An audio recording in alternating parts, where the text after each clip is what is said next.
here to tell you more about the basic vector operations, which is the topic for today. And this topic we are considering under our series of advanced data structures and algorithms. And presently, as you must have kind of recalled by now, that we are using, we are going with the vector operations. Now in our previous lecture we have seen previous lectures we have seen how to create the vector, how to access, update the elements, how to kind of insert more elements, how to delete the elements. Apart from these basic operations, we have also seen the three ways in which we can identify or we can find out that whether my vector is empty or not. So to begin with some of the more commonly used operations with reference to a vector. The first operation which we are going to consider today is about finding the size of the vector. So as I am saying finding the size of the vector, the first thing which comes in the mind is using the size function, which we have already kind of used a couple of times in our previous lectures. So yes, that is perfectly fine. That means if we are going to say cout v dot size, where v is obviously the vector, this is going to give us the kind of size of the vector, and if it is going to give us 0, that means the vector is empty. Another idea of finding the size of a vector is we can subtract v dot end, that means the iterator value which will be returned by v dot end minus v dot begin. So right from end to begin, whatever the difference is, obviously that is going to be the size. So that is one way of size. And the third way of finding out the size is you can iterate through the vector by using the the keyword auto, and then we can print a particular counter variable. So the number of times the number of elements which are being stored in the vector, that is going to be the number of times your iterator will iterate through a vector, and every time your iterator will iterate through a vector, you are going to increment a counter variable, and the end of the loop you are going to kind of print that counter variable. So here all the three ways are available on the screen. So first says cout v dot size, next says cout v dot end minus v dot begin, and the third one which is there is for auto I colon v, and we have already understood what is this. And then within this for loop there is one statement only, which is C++, and C is the counter variable, and at the end of the loop, or that means after exiting from the loop, we have kind of printed the value of C. So these are the three ways in which we can find the size of a vector in C++. Moving on to the next operation of resizing. So as I have told you initially that vector is actually a dynamic array which can be resized at the runtime. So this is one of the kind of we can say a major demarcation which is being which is separating the normal array from the vector array, that these vectors can be resized at the runtime, and for that we have kind of method. The most common method is vector dot resize, that is the v dot resize if v is the name of the vector, and the size, the new size is to be kind of passed as an argument. So for example, we have created a vector integer v, and the size is 5, and this is this is one of the method of creation of an empty vector whose elements you can kind of initialize, or whose elements you can assign later on. And this method we have seen in our previous lectures when we were going through the creation of vectors by using 8 different ways. So here v is an here basically v is actually your kind of, we can say, name of the vector, and vector is the class, and that declaration you are aware of. And if we want to resize this vector to 9, presently the size is 5, we will be using v dot resize, and the new size within the bracket is 9, and simply in order to verify the results, you can use cout v dot size after kind of resizing this. Now, if we are going to, now when we say resize, the two things which are possible is either you will increase the size or you will decrease it. So, increasing the size is actually not a new, not much of a problem, because we need to initialize the new elements, but while decreasing the size, the elements which will not be accommodated will obviously be kind of discarded, we can say. So, let us see this scenario with the help of an example. So, we have vector v which is having 3 elements, these are 1, 4 and 6, and if we want to resize this element to 7, we can do that by simply using v dot resize 7. But if we want to add the kind of 4 elements which are going to be added extra and initialize all those 4 elements to 9, we can use the resize in a different overloaded format, in which we will say v dot resize 7 comma 9. So, 7 is going to be the new size. So, now there will be 7 elements, and the added elements, the extra added elements will be initialized to 9. So, the now your vector will be having elements 1, 4, 6 and then 9, 9, 9, 9. So, 4 times 9 at the end, because 3 elements are already being added. Another idea or another function which can be there is about reversing the vector. So, reversing the vector means we need to swap the elements, that means the last element will be swapped with the first one, the second last element will be swapped with the second element, and so on and so forth. So, if we want to reverse the vector, we can use the function reverse, and this reverse function will take 2 parameters. These parameters are about the kind of the limits or the demarcations, that from which particular point to which particular point these elements are to be reversed. So, for the sake of simplicity, presently I am taking these points as v dot begin and v dot end. So, we will say reverse v dot begin. So, what v dot begin as a function. So, whatever this v dot begin will kind of return, that is kind of return here as the first parameter, then the second parameter will be the result of v dot end. So, reverse v dot begin and v dot end, this is to be reversed. So, if you print this elements or this vector, after reversing it, you will have it as 9, 7, 5, 3 and 1, because 1 and 9 are swapped, 3 and 7 are swapped, and 5 is actually swapped within itself. So, the whole all the elements are being kind of reversed. So, reversing a vector is also an operation which is kind of, we can say, used commonly. Then apart from that, we can also use the reverse iterators. So, reverse iterators will be kind of reversing the elements.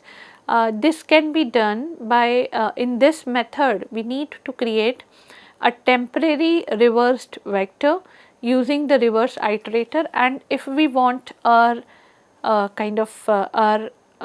output to be retained onto our original vector, we can kind of copy back the temporary vector to the original vector. So, how this is going to be done, that we will see, but first let us kind of try to understand this reverse how this reverse iterator works.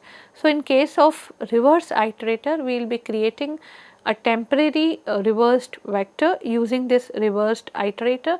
And what are these reverse iterator? These reverse iterators are r begin and r end, r as in reverse. So, instead of v dot begin and v dot end, we will be using v dot r begin and v dot r end, and also there is a range constructor which will be used in order to create a temporary reversed vector from some already existing vector. And then if required, we may copy back the temporary vector to the original vector. So here we can see how to do this. So v is equals to vector, then the int v dot r begin, v dot r end. So basically if you can see, we are doing all the kind of steps or all the operations of using reverse iterators into within this statement. That is, a reverse iterator is being kind of accessed by using v dot r begin to v dot r end, and that is being actually copied into the original vector, we can say v. So here we are using v dot r begin, v dot r end, and we are also copying back the temporary vector to the original vector, all using one particular statement. Another way of reversal of vectors is using the method reverse copy. So this reverse copy method copies the elements from the original vector in the reverse order into a new vector, leaving the original vector unchanged. So if we want our original vector to be unchanged, so this method is kind of a more handy method to do this particular task. How are we going to do that? Let us see with the help of a code snippet. We have a vector v having the elements 1, 3, 5, 7 and 9, and we have created a vector, temporary vector, which is having the size equals to the size of v dot size, that means 5. So a temporary vector which is equals to the size of the original vector v has been created by using the statement vector int temp, and where the size is to be passed as an argument, we have passed v dot size. So whatever is the kind of we can say whatever is the result of this v dot size will be taken as the size of this temporary variable. And now we want to reverse copy the vector into the temp vector. So here we will say reverse underscore copy, which is the function for the same, and whatever we want to copy is from v dot begin to v dot end, and the third parameter says temp dot begin. So that means wherever we want to copy the elements, the first starting index we need to pass. So that means from where, starting from where till the point we want to copy the elements, and where we want to place those elements, the beginning point of that particular vector. So the reverse underscore copy says v dot starting from v dot begin to v dot end, it is to be copied at temp dot begin and onwards. And now our temp is the kind of reversed vector. Our original vector v is actually unchanged, and if we want to copy that reversed vector back, we will say v is equals to temp. That means whatever value is given inside the temp will be copied back to v. So now v is now a reversed vector which is nothing but 9, 7, 5, 3 and 1. So that is what actually the function of reverse copy. Reverse copy can also be implemented, or it can also be achieved with the help of stack. So stack, as you all are aware, is a data structure which is in the form of, or which works with the strategy LIFO. So last in first out. So we will pick the element from the vector, we will put it into the stack, then we will pick the second element, we will put into the stack. All that can be done, and then whenever we are going to pop them up, the order will obviously be reversed because of this LIFO principle. So what are we going to do when we are going to use the stack? We will move all the elements of vector into a stack container, and then we will insert the elements from the stack in the vector one by one. So obviously it is going to be reversed. So how are we going to do that? With the help of a code snippet that is available on the screen. So we have vector v which is having 1, 3, 5, 7, 9, and we have also declared a stack container which is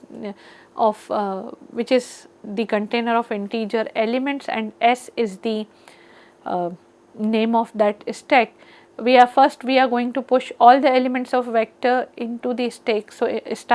So in order to access all the elements, we are using for auto I colon v, that means all the elements, taking them one by one. We have understood this in the previous lectures.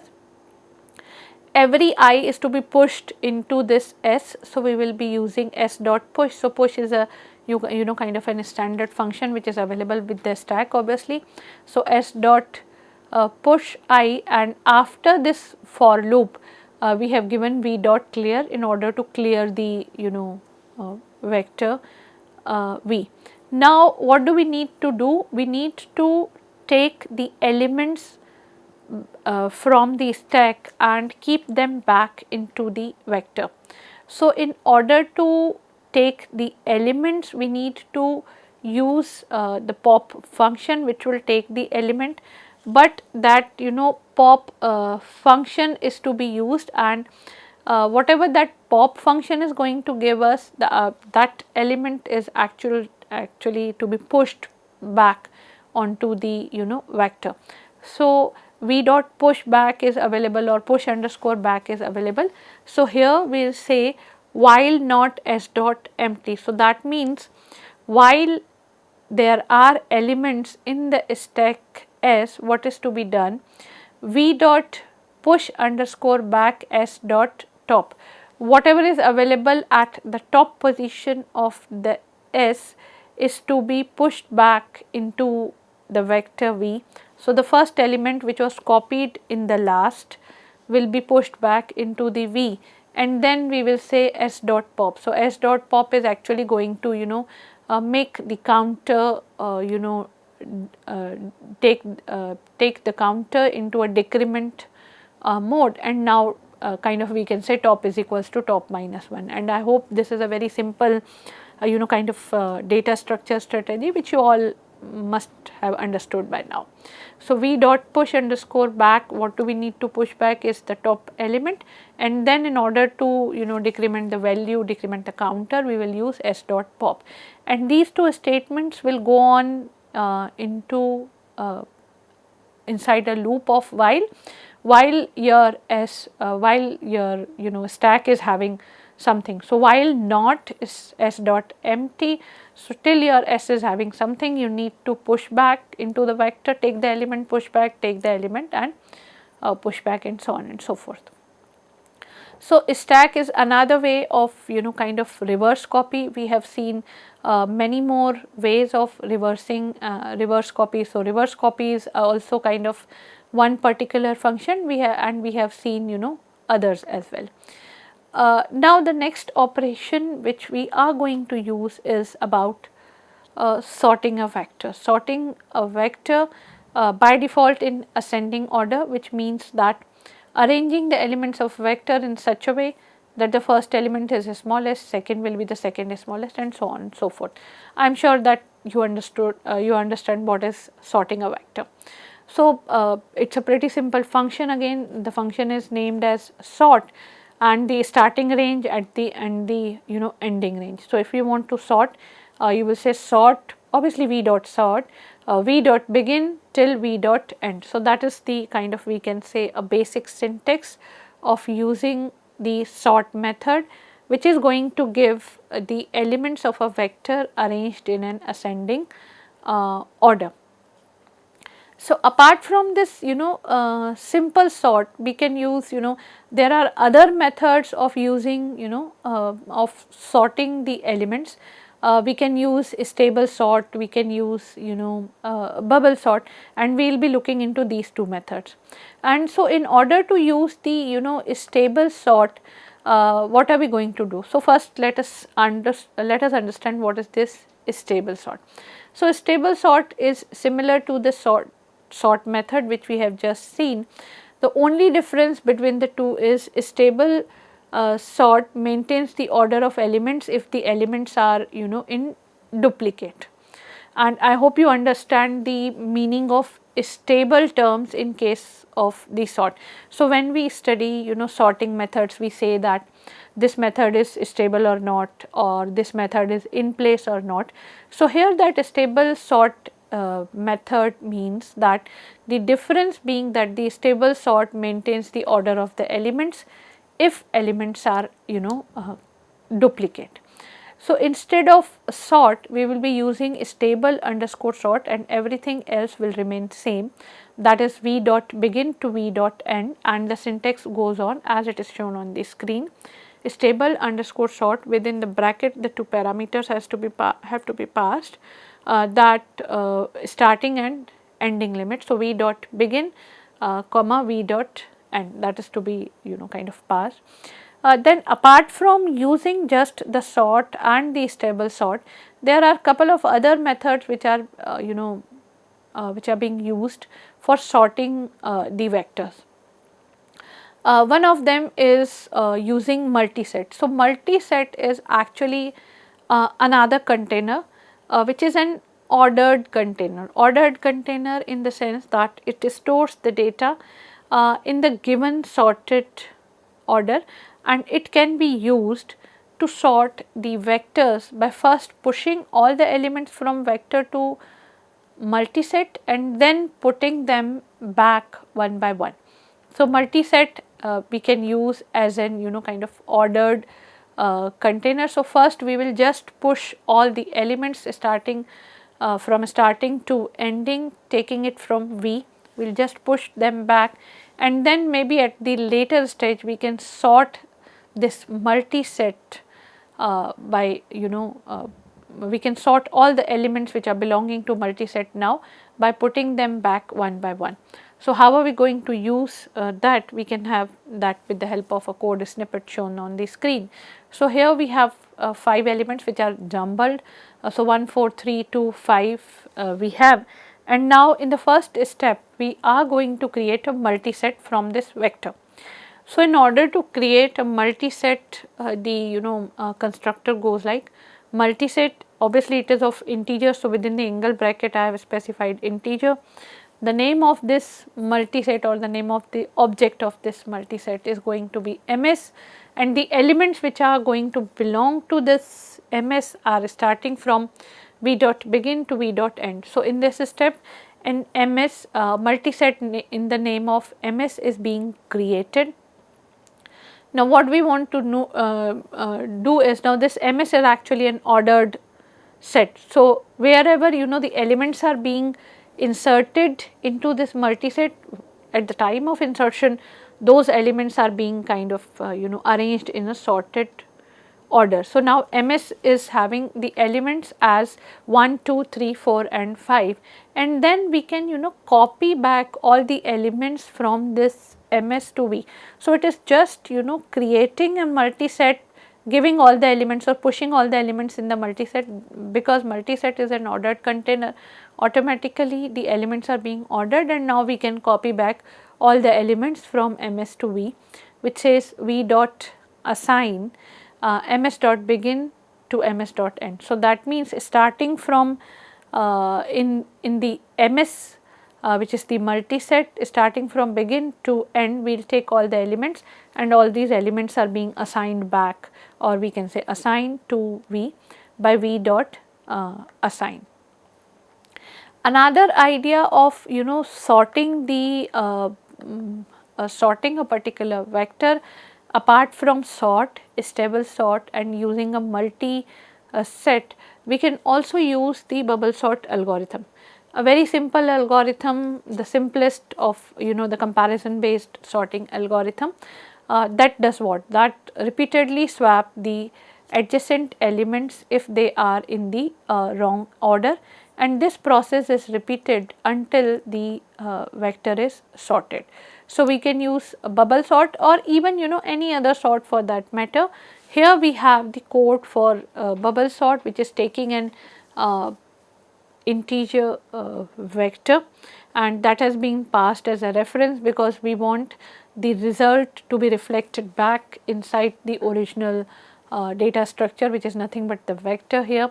So, we have integer n is equals to v dot size starting from I is equals to 0 to n minus 1. The second loop compares the elements. So, the first loop is for the different passes. The second loop is starting from j is equals to 0 to n minus 1 minus n minus I minus 1, and then we will compare v of j and v of j minus 1 and swap them if they are not in the particular order.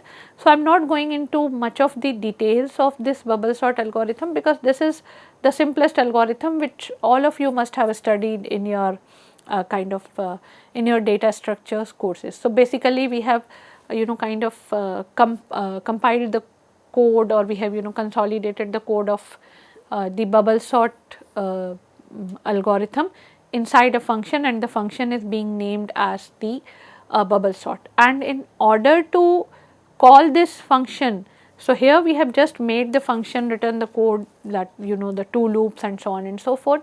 And if we want to call this function, we will just call it by the simplest its name, which is bubble sort, and then whatever the vector whose elements which we want to sort will be passed on as the parameter inside this vector.